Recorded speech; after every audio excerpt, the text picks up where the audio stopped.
Hello दोस्तों, veterans, नमस्कार। मैं दीवान सिंह। आपको पता है, कल मैंने वीडियो बनाया था और उसमें एक नई बात निकल करके आई थी कि 25/5/2015 को जब 10वां वेज सेटलमेंट साइन हुआ था, उस समय आईबीए ने यूएफबीयू के सामने एक कंडीशन रखी थी, कॉन्ट्रैक्चुअल लायबिलिटी। और उस कॉन्ट्रैक्चुअल लायबिलिटी को मानते हुए यूएफबीयू ने सिग्नेचर किए थे 2015 में 10वें बेस सेटलमेंट पर। और उसमें क्या कहा गया था और किस पर दस्तखत किए थे? During the signing off the 10th bipartite settlement with the staff unions of banks, the Indian Bank Association (IBA), a pan-India federation of banks, clarified that as banks don't have any contractual liability towards the pensioners, the demand for revision of pension along with salary revision cannot be accepted. यानी 2015 में UFBU ने demand रखी pension updation की beige revision के साथ। IBA ने मना कर दिया क्योंकि रिटायरीज का कॉन्ट्रैक्चुअल लायबिलिटी नहीं है उनके प्रति, और इन्हें सिग्नेचर कर दिए। जब भाई इनका कॉन्ट्रैक्चुअल लायबिलिटी नहीं है तो आपका जो एग्रीमेंट है 29/10/1993 का, जिसके बेस पे आपके पेंशन रेगुलेशन बने हुए हैं, वो कैसे मान्य है? फिर अभी आपने मेडिक्लेम जो किया है सर्विंग और रिटायर्ड एम्प्लॉयज का, वो भी कॉन्ट्रैक्ट इंश्योरेंस है, वो कैसे मान्य है? ये तो साथ साथ है। काफ़ी ऐसी चीज़ें हैं, लेकिन ये जो कॉन्ट्रैक्चुअल लायबिलिटी वाला जो क्लॉज है और इस पर जो दस्तखत किए यूएफबीयू ने, यानी इसका मतलब ये है, ये क्लॉज डाल करके आईबीए ने और यूएफबीयू ने मिल करके 2015 में पेंशन अपडेशन को ख़त्म कर दिया था। और इसकी जानकारी मैंने अभी देखा, EIBRF के कुछ लेटर्स देखे थे मैंने, इनको 2015 में ही थी। जब 2015 में इनको जानकारी पता थी तो फिर ये यूएफबीयू का समर्थन क्यों कर रहे थे? क्योंकि आपके दरवाजे तो पहले ही बंद हो चुके थे। अब सवाल ये उठता है कि भाई ऐसी क्या मजबूरी थी इन्होंने इस पर सिग्नेचर कर दिए? कल को इनको भी रिटायर होना है तो स्वाभाविक सी बात है कुछ न कुछ लेन देन हुआ होगा, और लेन देन हुआ था इनका स्पेशल अलाउंस का। इनमें आपस में सहमति बनी थी कि आप इसको मान लीजिए, हम आपको स्पेशल अलाउंस देते हैं। ये मान गए, इन्हें सिग्नेचर कर दिए। और एक ऐसा अलाउंस है जो पूरे भारतवर्ष में जिसकी रेट बढ़ती है पेंशन अपडेट होने के बाद, यानी बेज रिवीजन होने के बाद भी इसकी रेट बढ़ती है, अलग प्रकार का है। हमने ऐसा कहीं देखा नहीं, किसी भी डिपार्टमेंट में नहीं है, न सेंट्रल में है न स्टेट में है, कहीं भी नहीं है, यही है, इसी की रेट बढ़ती है। यानी जो पैसा पेंशनर्स को जाना चाहिए था, रिवीजन में जाना चाहिए था, कैसे जब वो उसको चला गया आपका स्पेशल अलाउंस में, यानी स्पेशल अलाउंस के बदले इन्होंने कॉन्ट्रैक्चुअल लायबिलिटी को मान लिया। अब सवाल ये उठता है कि भाई क्या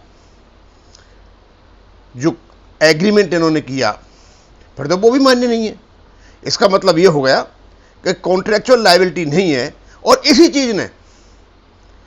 चीज ने आईबीए को मोटिवेट किया सुप्रीम कोर्ट में ये एफिडेविट देने के लिए कि इनका कोई पेंशन में ऐसा प्रोविजन है ही नहीं जहां पेंशन अपडेशन हो, वहां वो बिल्कुल सही है।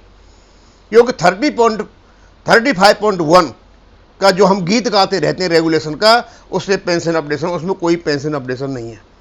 पेंशन अपडेशन केवल एग्रीमेंट में है और एग्रीमेंट के अनुसार आपके पेंशन रेगुलेशन नहीं बने हुए हैं। हम और आगे चले, अब हमने देखा इसमें कि ठीक है, ये इन्हें सिग्नेचर कर दिया और ये गलत सिग्नेचर किया। अब मैंने यही देखा कि जो कॉन्ट्रैक्चुअल लायबिलिटी होती है उसमें क्या पड़ता है, ये bank is generally legally obligated to honour its agreement, यानी बैंक जो एग्रीमेंट करती है उसको इसको वो करना पड़ेगा, ऑनर करना पड़ेगा, यानी मानना पड़ेगा।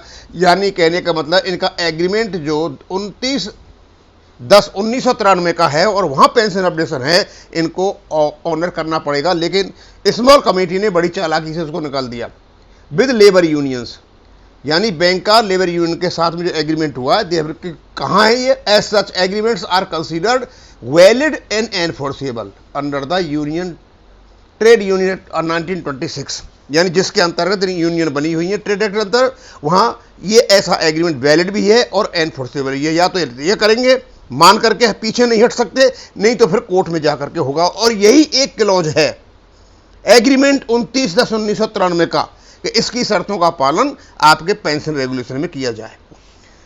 This includes agreements related to wages, working conditions and other employment condition, इनमें सारी की सारी चीजें आ जाती हैं। अब इसके जो लीगल फ्रेमवर्क है कुछ कि जो आपके बैंक हैं जो भी एग्रीमेंट करती है, नीचे तो मैं क्या पढ़ रहा हूं, यहां लीगल फ्रेमवर्क दे रखा है, बैंक की रेस्पॉन्सिबिलिटी दे रखी है।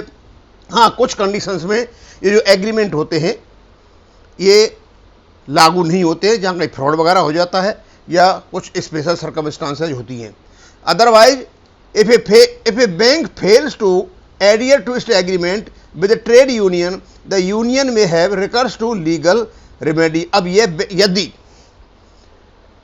बैंक जो एग्रीमेंट हुआ है उसको नहीं मानता है तो ट्रेड यूनियन का काम है कि जा करके कोर्ट में केस करें। जिस समय लायबिलिटी क्लॉज डाला था उस समय या तो सिग्नेचर नहीं करते, और डाल भी दिया तो चलो सब कुछ कर दिया। आपका जो एग्रीमेंट था 1993 में, 29/10/1993 में पेंशन रेगुलेशन बनाने के लिए, वहां जो गड़बड़ी हुई है उसको उसी समय कोर्ट में ले जाना चाहिए था। क्योंकि ये जो अपनी यूएफबीयू है, they were not interested at all in the pensioners, they did not take it to there. ये हमें यहां बहकाते रहे कि हम ये कर रहे हैं वो कर रहे हैं, मतलब उनको जो कहते हैं टाइम बाई करने वाली बात, ये टाइम बाई करते रहे। और ये जितने भी पेंशनर्स के ऑर्गेनाइजेशन हैं ये भी इसी में लगे रहे, इनके पीछे दो मिलाते रहे। Including seeking a court order to enforce the agreement और क्लेमिंग डैमेजेज फॉर ब्रीच। इन्होंने, और इसका बहुत बड़ा असर होता है, आप कोर्ट में जाएं, इसको एनफोर्स कराएं और इसके डैमेजेस भी मांगें, क्योंकि एग्रीमेंट में यही है कि यदि एग्रीमेंट में किसी प्रकार का डिसऑनर होता है तो उस समय कोर्ट आपको डैमेज भी देता है, कंपेंसेशन देता है और उसको लागू भी करवाता है। अभी तक कोई ऐसा नहीं गया है। अब जहां तक बात है इसके सेवाराम जी की और ये अपने संगला साहब वाले केस की, तो मुझे नहीं लगता कि वहां इस प्रकार की कोई रिलीफ मांगने के लिए गया हुआ है। केवल ये जैसा था वैसा ही पड़ा हुआ है। जब 1995 के रेगुलेशन बन गए थे उस समय ही जो रिटायरीज थे उनको जाना चाहिए था, नहीं गए थे, कोई बात नहीं है। अब भी सारे रिटायरीज एक होकर केस डालते हैं कि एग्रीमेंट को ऑनर कराया जाए, तो 100% समझ लेना आपका पेंशन अपडेशन हो जाएगा। आप सोचते हो कि संगला साहब वाले केस से कुछ मिलेगा, उससे कुछ नहीं मिलने वाला है, क्योंकि आपके रेगुलेशन में कोई भी ऐसा रेगुलेशन नहीं है पेंशन रेगुलेशन में कि जो आपको पेंशन देता हो। एक 35.1 की गीत गाते रहते हम, पता नहीं किसने गीत गवाया है, वो भी हो सकता है कि चालाक आदमी को हो कि इसका गीत गाते रहो, इसका गीत गाते रहो, आपको मिल जाएगा मिल जाएगा। वो पता है कि इससे कुछ नहीं हो नहीं सकता है, समझे, वो कुछ नहीं होना है, वहां से भी 0/0 ही आएगा। ऐसा कुछ भी नहीं होने जा रहा है, क्योंकि जो आधार आपका बना हुआ है, पहले जो बना हुआ था हाई कोर्ट में, वैसे आधार बने हुए और दूसरे कोर्टों में वही आधार बने। आपको पेंशन अपडेशन केवल और केवल सभी यदि एक जगह इकट्ठे होते और अच्छा वकील होता है, वो भी इंडियन कॉन्ट्रैक्ट एक्ट का होता है, तो आप उस एग्रीमेंट के बेस पर आप उसको पेंशन अपडेशन को सही कराएं अपने रेगुलेशन में, और रेगुलेशन में जो हो जाएगा तो ऑटोमेटिक कोर्ट में जरूरत नहीं है, यही खुद कर देंगे। अब मैं यही बताना चाहता था क्योंकि ये बड़ा ही सरप्राइजिंग चीज़ थी। और दूसरे आपके जो पॉलिटिकल एफर्ट्स हैं यूनियन के नेताओं के लेवल पर, जैसे अभी आर्य साहब ने कहा है, इनसे मिलो, दूसरे से मिलो, ये नेताओं का काम है। अब जो कमी थी हमने काफ़ी अच्छी तरह से इसको आपको समझा दिया है। अब मैं इसको यहीं ख़त्म करूँगा, ज़्यादा नहीं खींचूंगा। थैंक यू, धन्यवाद।